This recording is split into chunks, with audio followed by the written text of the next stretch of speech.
Coucou la famille. Salut. Et c'est Rambo. On est allé faire un petit tour pour sortir Rambo, pour qu'il puisse apprendre à faire ses besoins dehors. C'est intéressant. N'importe quoi.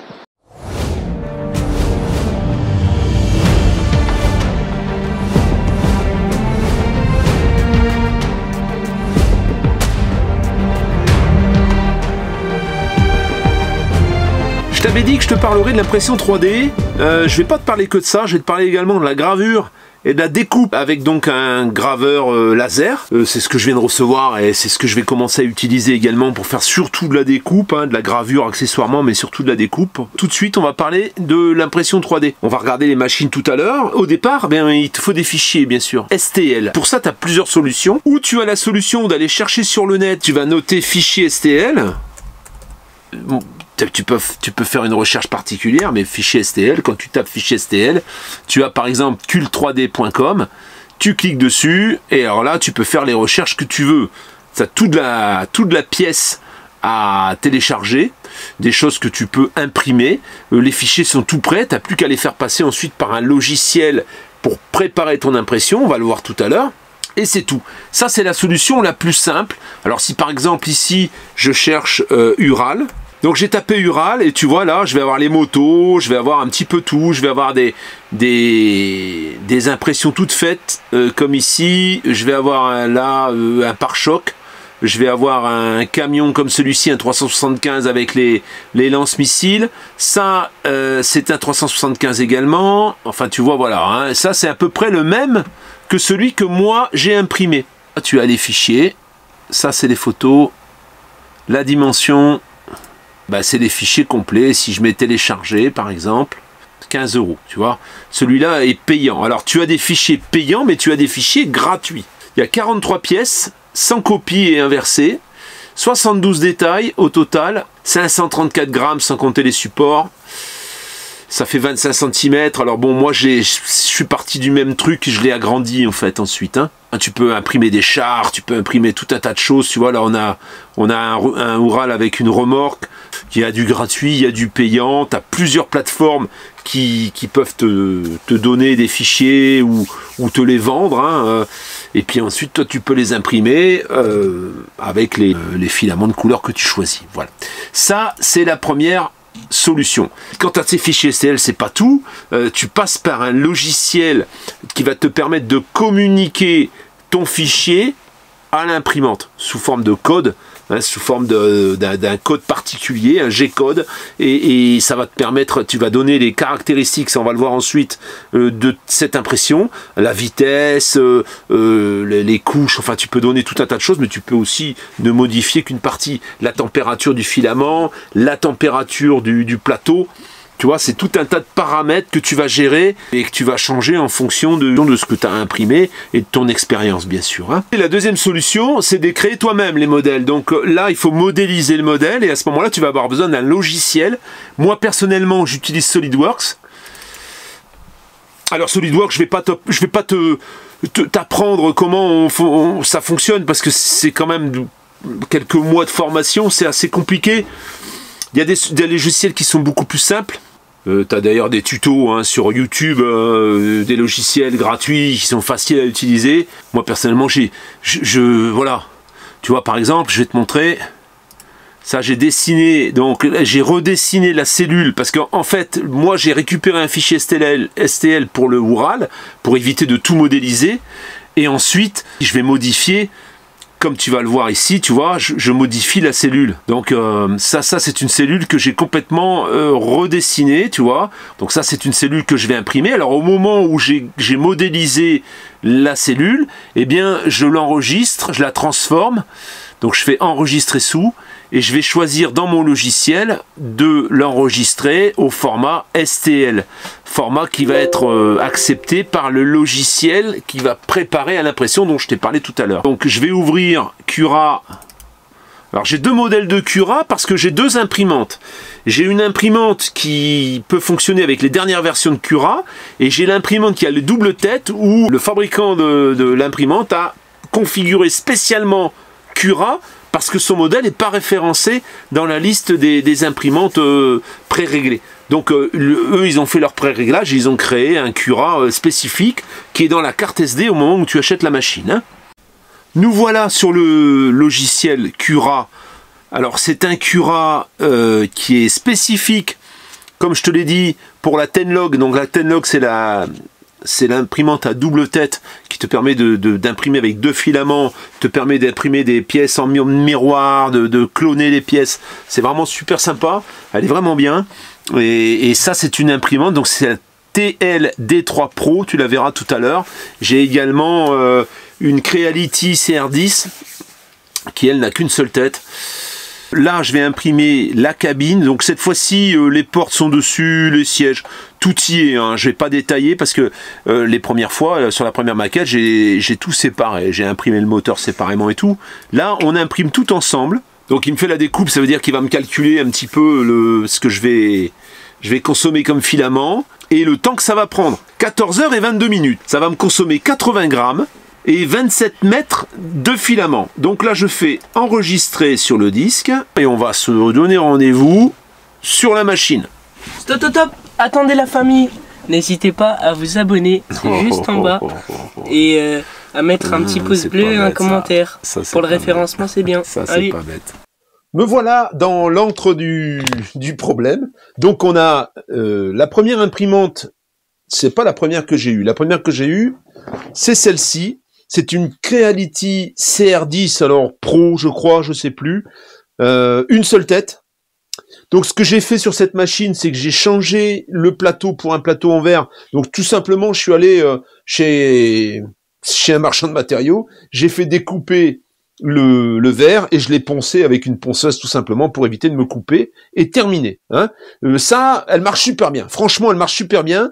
J'ai mis un caisson Creality pour pouvoir imprimer l'ABS. J'ai imprimé de l'ABS.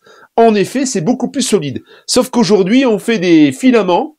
D'ailleurs, j'en ai commandé 2 en noir, là, que j'aurai l'occasion d'essayer. En PLA, quasiment avec les mêmes propriétés que pour l'ABS. On va voir ce que ça donne, je ne les ai pas encore essayées. Voilà. Donc celle-ci, aujourd'hui, on va pas s'en servir. On va se servir de celle-ci à double tête. Donc on a une tête à droite, une tête à gauche, une tête à droite, avec 2 porte-bobines qu'on va utiliser également. Elle peut imprimer en miroir, ça veut dire que tu vas imprimer la pièce et tu vas la positionner donc sur le Cura, comme on l'a vu tout à l'heure, sur ce côté-là, et tu vas demander ensuite sur le tableau de commande de faire un miroir, et il va t'imprimer les 2 pièces inversées. Tu peux les faire aussi en clone, et à ce moment-là, il va t'imprimer les 2 pièces identiques côte à côte, avec les 2 têtes séparées, et bien sûr, là, il te faut 2 bobines de fil. Hein. On l'allume. Donc c'est la petite carte SD sur laquelle j'ai déposé mes fichiers. Donc la carte SD est rentrée. Ensuite, je pourrais gérer mon impression d'ici. Je décolle les petits résidus qui restaient, voilà. Je vais nettoyer mon plateau, et ça se nettoie à l'alcool à brûler. Je vais verser un peu d'alcool à brûler ici. On nettoie. Alors ça avait pas trop accroché, donc on avait un plateau qui était quand même relativement propre. Les dernières pièces que j'ai imprimées, c'était des petites pièces. Je vais préchauffer la machine. Donc on va dans Réglages, on va dans Outils, on va dans Température, on va préchauffer pour de l'ABS, parce que le PTEG, c'est très proche de l'ABS. Voilà, donc je vais préchauffer les deux. Je vais préchauffer également mon plateau. Et je vais le mettre à 70. Donc là, le lit va chauffer. On a une buse. Sur la buse ici, on est normalement à 245. Alors tout ça, ce sera noté. Tout ça, quand je vais charger le fichier pour imprimer, ça va se faire naturellement. Et là, du coup, ça se met à chauffer. Les deux têtes vont se mettre à chauffer. Je vais attendre qu'elles montent un petit peu en température avant de rentrer mes filaments. Les filaments, il faut les garder au sec. Alors, moi, j'ai fait des caisses. J'ai pris des caisses en plastique et dedans, j'ai mis des petits sachets absorbeurs d'humidité. Et jusqu'à présent, j'ai pas trop de problèmes. On va commencer par le PVA, parce que je pense que c'est celui qui va chauffer le plus vite. Là, lui, il est translucide, hein, plus ou moins translucide. Lui, il se dissout. C'est des bobines souvent d'1 kilo. Hein. On le met dessus. Voilà, on le coupe un peu en biais comme ça. Ensuite, on va le présenter dans le trou. Et là, j'appuie ici, tu vois, pour pouvoir rentrer le filament jusqu'à... Voilà, là je suis à la buse, là, tu vois. Là je sens, parce que j'ai senti une résistance et j'ai senti que la chaleur, elle faisait fondre le filament tout de suite. Donc celle-ci c'est bon. Ça, c'est la bobine de bleu, en fait, bleu-gris, comme la couleur du camion. Ah, on est sur un bleu-gris assez foncé. Je pense que c'est plus foncé, hein. Moi, il est un peu plus gris. Celui-ci, il tire un peu plus sur le bleu. Je mets la bobine dans le porte-bobine. Je descends le filament que je vais recouper comme pour l'autre, hein, comme ça. Je sais qu'il y en a des spécialistes, ils vont dire « Ah, mais ça, moi, j'aurais pas fait comme ça. » Mais alors, à ce moment-là, vous n'hésitez pas à me donner des conseils. Je vais faire ressortir du filament grâce à mes outils qui sont ici. J'ai finalement changé de pièce parce que c'était trop long. En fait, c'était pas 14 heures, mais 24 heures. Donc là, ce qu'on va imprimer, c'est le capot, le toit et la calandre. C'est parti donc pour la petite couche d'adhérent. Voilà. On va sur, tu vois, là, on est à 69 degrés pour le plateau, donc il va monter à 70. Là, par contre, on est à 220. Et là, ça va changer au moment où... Voilà. Je vais choisir donc le capot, là, tu vois, voilà. Ok. Ça y est, là on est à température. Quand les têtes commencent à bouger, c'est bon. Et là on le voit, 245, et on est même à 246, 230 pour la seconde buse.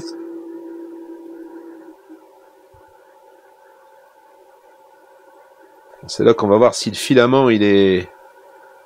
Ah, je comprends pas bien pourquoi ça fait un tour comme ça, mais bon. J'ai pas demandé de jupe.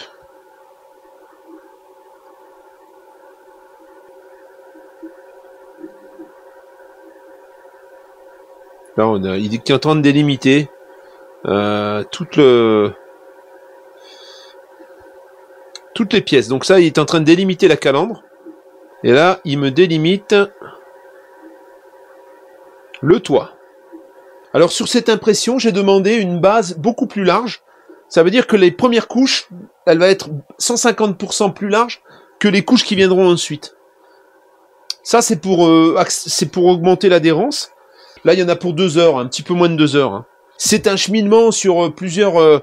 en fait, d'abord le fichier donc que tu fabriques toi-même par le biais d'un logiciel 3D ou que tu vas télécharger. Et là, il y en a une multitude, il y en a des tonnes de fichiers. Hein. Tu as même des personnages Disney, tu as de tout. Et à ce moment-là, bah, tu les rentres ensuite dans Cura ou un autre. Hein. Tu peux également utiliser Simplify 3D. C'est un autre logiciel, puis il y en a certainement d'autres.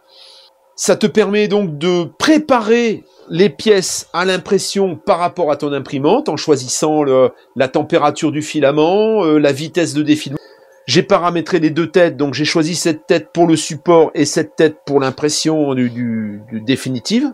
Une fois que tu as maîtrisé, une fois que tu as compris ça, ben c'est relativement simple. Hein. Il n'y a pas vraiment de grosses difficultés, on va dire. Si c'est toujours plus ou moins les mêmes matériaux, bah tu fais ta programmation une fois, et à chaque fois que tu vas recommander une impression, il va garder les mêmes caractéristiques. Ça vient juste de se terminer.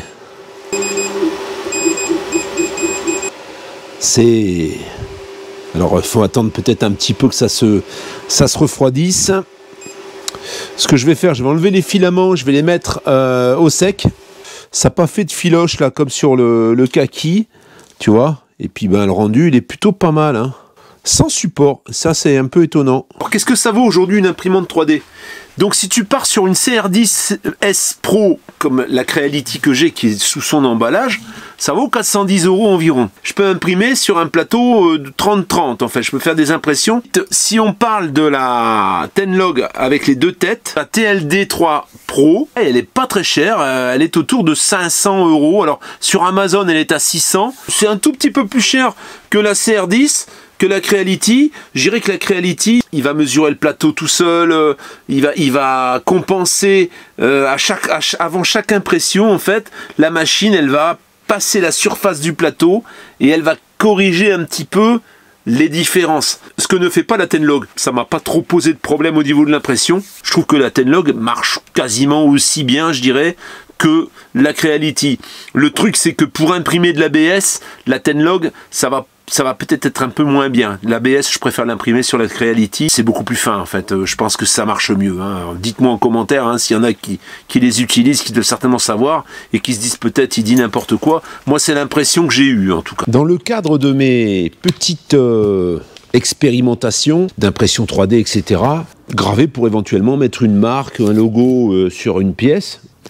J'ai reçu ça. Donc on va faire le montage ensemble. Je vais te montrer ensuite comment ça fonctionne. Ça se relie à l'ordinateur. Tu peux graver sur du verre. Tu peux découper jusqu'à 2 cm de contreplaqué, par exemple. On en parlera tout à l'heure. Tout ça assisté par ordinateur. Je dirais qu'aujourd'hui, c'est un petit peu comme une petite CNC. On peut faire des formats qui vont jusqu'à, de mémoire, il me semble 40 cm. Mais je te donnerai toutes les caractéristiques au moment où on s'en servira.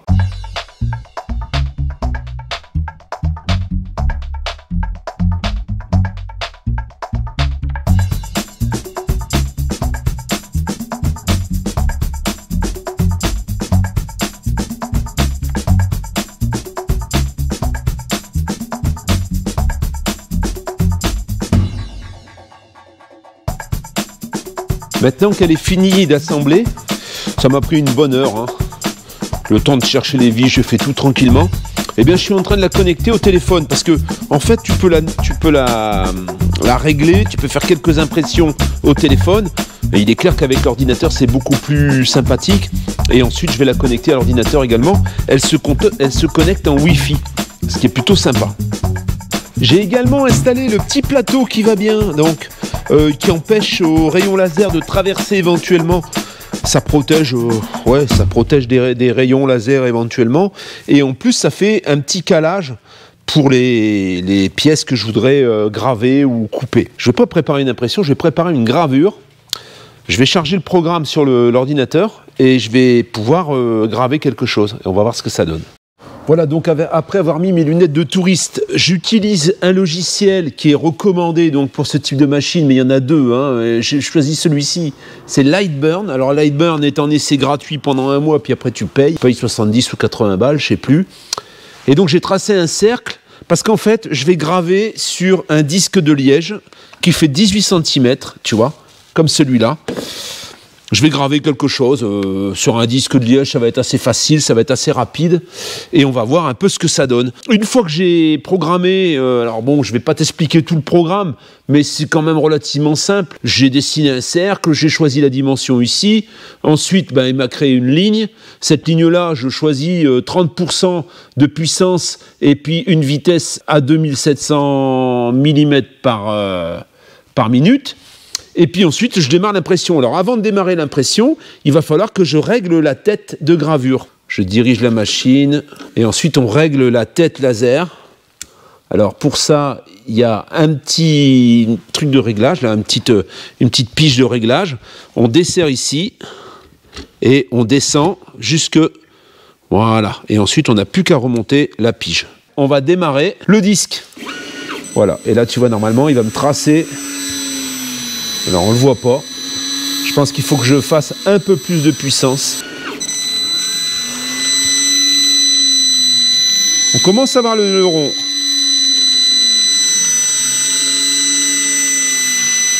Ouais, là ça y est. Là c'est gravé, c'est clair. Là je le vois, je vois bien le disque. Ensuite, j'ai mis sur mon petit liège que je vais imprimer, que je vais graver, des vis, comme ça je suis sûr que ça bouge pas. Alors normalement je pense pas qu'on le fasse comme ça. J'ai déjà le plateau qui est ici. En l'immédiat il est posé sur la table, donc je vais me servir de la table comme support.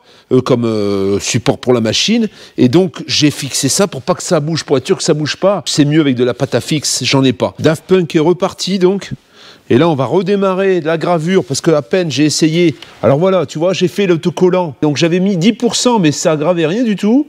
Donc je suis passé à 30%. C'est parti cette fois-ci sur le disque en liège avec l'autocollant Nomad Into the Wild. Il est essentiel d'avoir une table dédiée, je pense. Et donc cette fois-ci j'ai mis 35% avec une vitesse de 6000 mm par seconde. 6000 mm par minute, excuse-moi.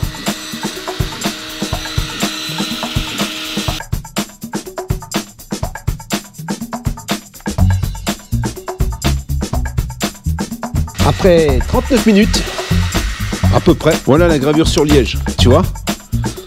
Alors je pourrais appuyer un peu plus les traits, bon là c'est mal centré, l'image est inversée, mais ça a quand même un sacré rendu. sais pas si on le voit bien à la caméra, mais franchement, je suis satisfait. Alors le but, il n'est pas de faire des trucs comme ça. Il est plutôt de découper un peu comme une CNC en fait, puisque c'est un peu une CNC. L'autre point super sympa sur cette machine, c'est que tu peux la connecter avec ton téléphone. Ça veut dire que avec ce téléphone, tu peux tout faire. Tu peux graver, tu peux... Voilà, c'est une application qui est super simple. On va voir ça ensemble. Alors moi pourquoi ça m'intéresse, ces machines? Bon, graver, oui, c'est pas mal, mais c'est surtout pour découper, en fait. Découper des formes, et éventuellement faire des... Tu sais, des lignes pour pouvoir cintrer du bois. C'est pour des choses comme ça que ça me plaît, parce que ça fonctionne comme une petite CNC. Alors, ça reste quand même, au niveau du bois, ça nous dit que ça peut couper jusqu'à 30 mm, selon la qualité du bois, hein, 20 mm en contreplaqué. Là, on va essayer sur 5 mm, et on essaiera ensuite sur des épaisseurs un peu plus importantes. On va voir. Alors, là-dessus, ce qu'il y a de bien, c'est qu'il y a des pré-réglages. Ça veut dire que tu n'as pas besoin d'aller tâtonner pour les réglages. On va voir ça ensemble tout de suite. Je vais te montrer. Alors, cette application, donc, ça te permet de bouger la tête un petit peu comme tu le veux. Tu vois, par exemple, là, on va revenir au point de départ. Eh bien, tu peux quasiment tout faire. Hein, tout faire comme tu le ferais sur ton ordinateur. On va découper un rond, en fait. Je veux voir à quelle vitesse ça coupe et comment ça coupe. Je vais aller dans Draw. Dessiner. Moi, le but, c'est de faire des plans et de dessiner les pièces et de les découper ensuite là-dessus, tout en sachant que je peux allonger la distance, le plateau à 850 mm. Pour le moment, j'ai un 400 par 400, mais je peux faire du 850 par 400 en allongeant les deux barres qui sont sur le côté. Pour un kit qui coûte une centaine d'euros, je crois, avec les câbles rallongés, etc., les pieds remontés, eh ben oui, en effet, je peux couper ensuite des dimensions beaucoup plus importantes. Brush, voilà, on va partir. Alors, je commence, hein. On va même faire un petit cœur, tiens, voilà. On va découper un petit cœur, comme ça. OK. Il faut que je sauvegarde ici. Save successful, back to album, next. Voilà, tu vois, là je l'ai dedans. Alors maintenant je vais le déplacer, je vais le mettre à peu près où je pense que ça va graver. Hein. Il n'est pas très droit, hein, le truc, il a pris un peu l'humidité. On va localiser, tu vois. Ça rebique un peu, bon, on va voir ce que ça donne. Position size, ça m'a l'air pas mal, je pense. Si je le mettais là, voilà, ici, on va voir où est-ce que ça va. Et si je fais Image Adjustment, je peux modifier le contraste, etc. Ça, c'est pour modifier la taille. Je peux choisir le matériel, en fait. Miroir, un peu tout. Hein. Bambou, aluminium. Alors ça, par contre, voilà, ça va couper que le bois. Hein, ça va pas couper l'aluminium. Époxy, ABS, tu vois, il y a toutes les matières qui sont dedans. Plywood, solid wood. On va plutôt du plywood, confirme. J'aimerais bien voir qui me donne la localisation. Voilà, donc là, tu vois, il va me localiser le panneau. Start. Et c'est parti. Transfère le G-code. Ce qu'il y a de bien avec le téléphone, c'est qu'il transfère la gravure ou le découpage dans la machine. Ce qui fait que même si tu as un problème de connexion, ça va marcher quand même. Bon, tu vois, moi, j'y connais rien. Hein. Tu vois, là, ça fume un peu plus, là. Hein. Là, ça va plus doucement.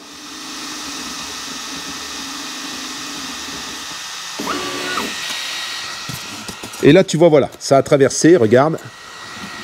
Ça a coupé. Ça a coupé et ça a coupé parfaitement. Hein.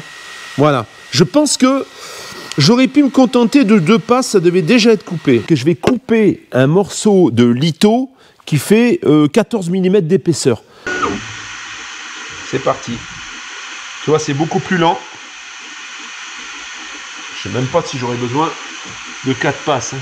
Il est quasiment coupé, hein. Il est quasiment en bas, il reste 2 mm. Je pense que 4 passes, ça va même être un peu trop. En 2 passes, tu vois. Est-ce que c'est découpé? Regarde ça. Voilà. Alors, c'est clair que c'est un peu brûlé. Je pense que j'ai une passe de trop. Voilà la coupe. Donc là, on est sur du 14 mm. Je pense que sans problème, les 20 mm, on y arrive avec ce type de bois. Sur le contreplaqué, je pense que ça doit être à peu près pareil. Alors, il y a éventuellement une ventilation. Tu peux mettre une petite ventilation pour ventiler, pour avoir une coupe encore plus précise, plus refroidie et sans trace de brûlage. Ce que je vais peut-être faire par la suite. Mais dans tous les cas, voilà, hein, je suis convaincu. Hein. Tu peux trouver des fichiers, ça s'appelle les fichiers DXL. Alors, il y a tout un tas de fichiers. Tu peux découper des maquettes, tu peux découper des puzzles, des pièces à assembler ensuite. Il y a tout un tas de choses vraiment intéressantes. Les limites pour moi maintenant, aujourd'hui, il y en a presque plus parce qu'avec les imprimantes 3D et avec ça, je pense que je vais vraiment pouvoir faire un travail de folie, quoi. Avec tout ça aujourd'hui, bah, tu peux te faire carrément une petite production en fait chez toi. T'as pas besoin d'atelier, tu peux un bureau, une imprimante 3D, un graveur découpeur et tu peux fabriquer tout un tas de choses. Tu peux presque même en faire un business. Hein.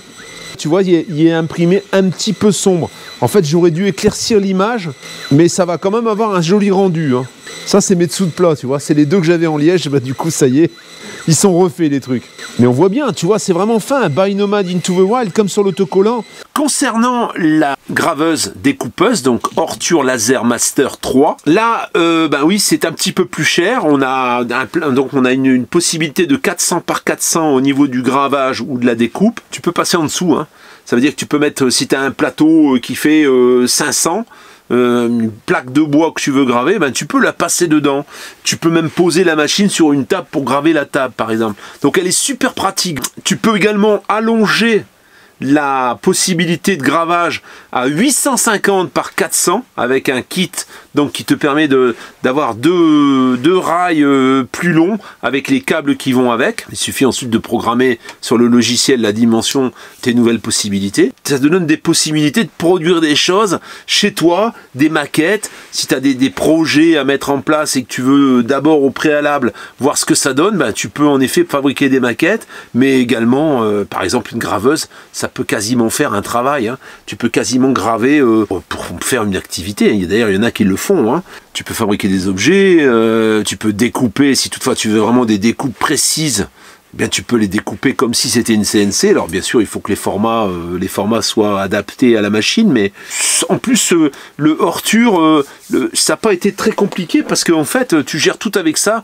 C'est super facile. Tu peux prendre des photos de ton téléphone et les graver, par exemple. Si tu veux t'acheter cette machine, je viens à peine de recevoir, et c'est pour ça que je fais la suite de la vidéo, je viens à peine de recevoir les petits codes promo et les liens pour pouvoir l'acheter directement par Geekbuying. Sache que ça part de Pologne, donc tous les stocks sont en Pologne, ce qui fait que tu les as très très rapidement. Ça vient dans un carton bien emballé et t'as plus que l'assemblage à faire. La machine vaut 561,26 €. Avec le petit code promo que tu as ici en dessous, tu la payes moins de 500 €, 499. Donc c'est plutôt intéressant, elle est plutôt pas chère parce que en fait, au moment où moi je m'y suis intéressé, elle avoisinait presque les 700 €. Donc je pense que ça a descendu un petit peu, mais ça se complète, je pense. Voilà, donc n'hésite pas à utiliser les liens, et puis comme ça, tu bénéficieras d'une petite remise, ce qui mange pas de pain. Raconte-nous tout. Allez, je t'écoute. Alors, commence par le commencement.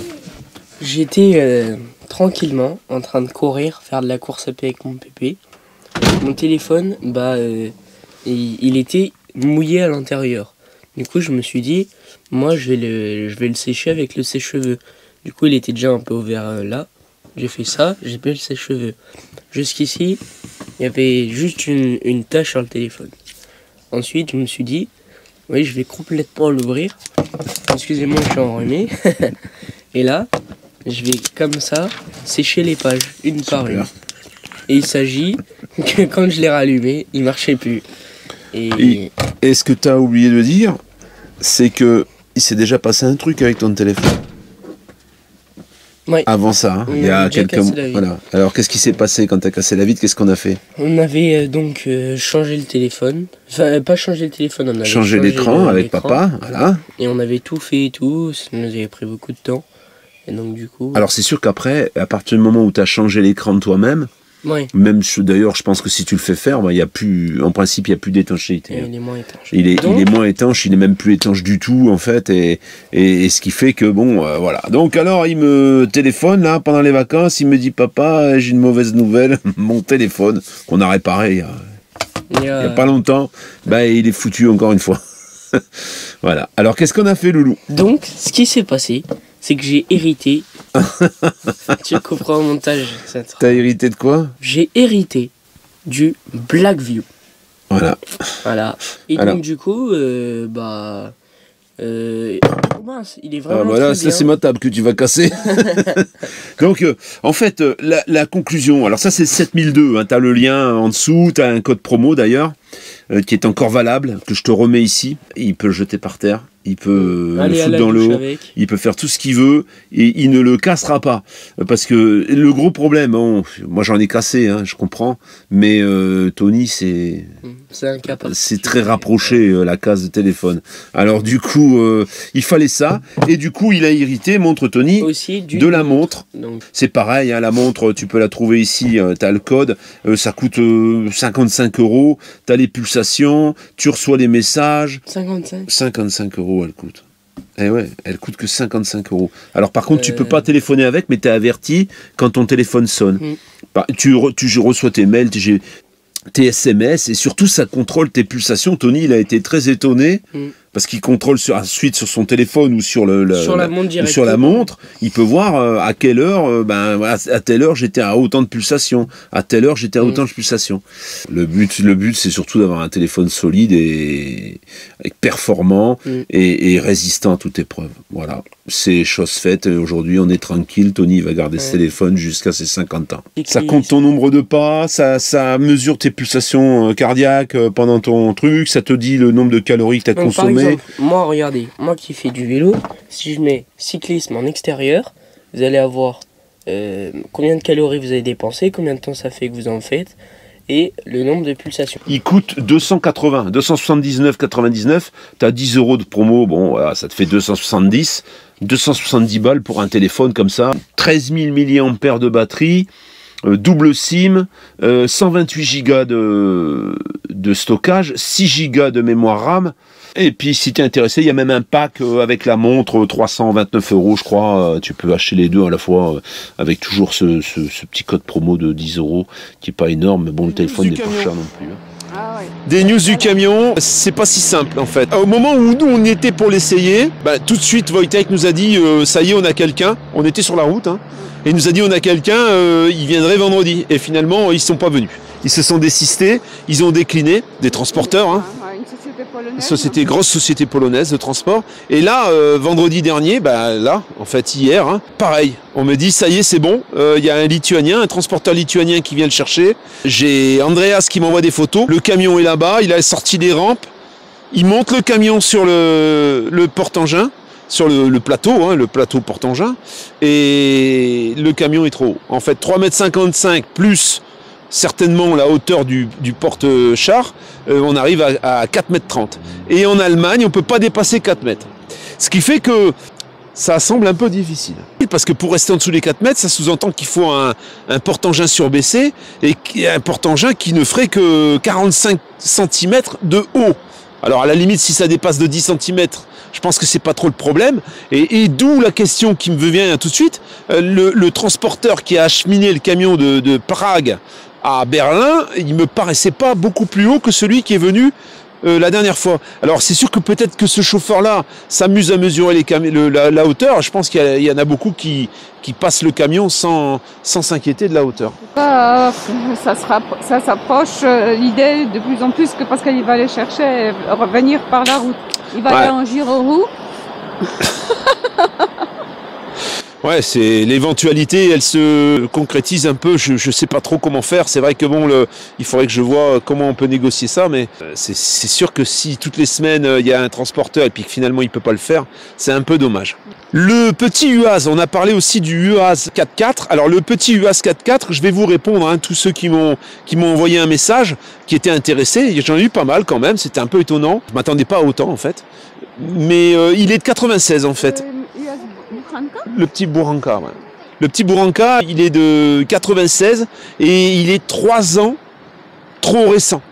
Avec 3 ans de plus, alors ce qu'il faut savoir, c'est que si tu l'achètes aujourd'hui, ben avant 3 ans, tu pourras rien faire parce que de l'immatriculer et de le passer à la DREAL, voilà, c'est disproportionné et il n'y a pas de garantie de le passer. Je pense même qu'il y aurait des difficultés à le passer. Pour avoir un véhicule comme ça, alors on va regarder ce qu'on peut trouver d'autre, mais il faudrait que le véhicule soit au maximum de 93. Et alors dans cette vidéo, je pense que je vais te mettre quelques clichés d'un véhicule qui est magnifique, qui a 1600, pas tout à fait 1700 km.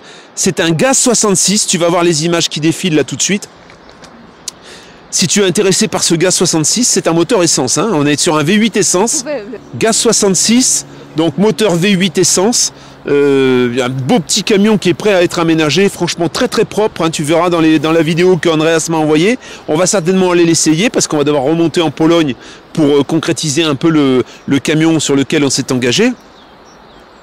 Et donc il y aurait ce camion là éventuellement disponible. Si toutefois tu étais intéressé, n'hésite pas, l'adresse est ici.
Ton truc pour imprimer l'impression 3D. L'impression 3D, on pourra faire les tasses. Si vous avez des souhaits particuliers, porte-clés. Alors c'est pas l'impression 3D.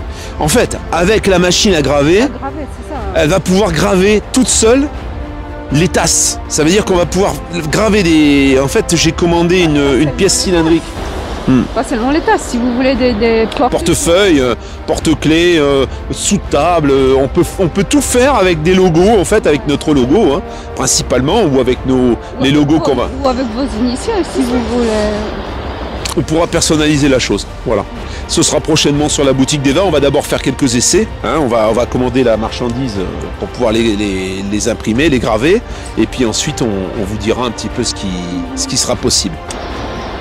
Il y a Rambo qui découvre. Il y a Rambo. Eva, elle suit plus du tout. Eva, c'est Rambo. Elle le surveille de partout. Là, elle est plus avec nous.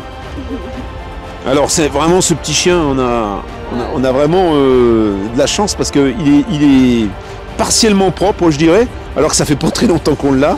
Il est adorable, la nuit il nous laisse dormir, il se lève pas avant qu'on soit levé. Vraiment incroyable, incroyable. Et il y en a beaucoup d'entre vous qui en ont aussi, ils nous disent aussi qu'ils sont ravis, c'est des chiens vraiment magnifiques. Ils ont des caractères, mais il est plutôt malléable, on arrive quand même à en faire ce qu'on veut. Un petit Loutki. Petit Loutki à Eva, donc Tony, lui, voilà, Tony, le grand maître du téléphone cassé, qui est là. Qui va retourner demain, donc aujourd'hui, le jour où vous voyez la vidéo, t'es rentré, hein, Loulou, quasiment, hein, tu seras rentré demain après-midi, dimanche après-midi. La boutique hein, aussi à Eva, toujours opérationnelle. Hein. Opérationnelle, j'ai envoyé avant-hier à tous ceux qui l'ont commandé, ça y est. Les vestes, il ne les reste plus. De toute façon, petit à petit, ça se vide. Il y a encore, sont bien au solde les polos, le Rambo. Et les polos Python, il me reste encore un peu et c'est bien soldé. Alors, regarde, et les pantalons. Dans le prochain épisode, qui aura certainement, ce sera certainement là cette fois-ci en milieu de semaine, je vais te parler de l'avenir du véhicule de collection. Parce que c'est vrai qu'il y a pas mal de questionnements concernant les véhicules de collection. Il y en a certains qui disent que ça va pas durer. Je vous donnerai ma théorie à moi, hein, qui n'engage que moi, mais je vous donnerai un petit peu mon ressenti sur ce qui va se passer, sur ce qui pourrait se passer, ou ce qui tout simplement ne se passera pas concernant les véhicules de collection. On en parlera, je vais traiter d'un sujet spécial dans le prochain épisode. Ah, attention, attention. Juste pour finir avec la boutique d'Eva. Alors, ça, excusez, il n'y en a plus, du coup c'est édition limitée. Ça, en M, il n'y en a plus. Par contre, dans ta taille à toi, il n'y en a plus. Franchement, la qualité, elle est très très bien. Regardez. Donc je l'ai enlevée parce que là j'ai une autre capuche, mais sinon moi je la trouve bien la capuche. Donc je la laisse. Mais regardez là, il y a une petite fermeture. Je sais pas si vous voyez. Du coup, j'ai enlevé la capuche. Et franchement, ça tient bien chaud. Je sais qu'il n'y en a plus beaucoup de celles-là, donc si vous êtes intéressé, n'hésitez pas à les acheter. Mais à mon avis, c'est tout la même qualité. Hein. C'est vraiment remarquable. C'est chouette.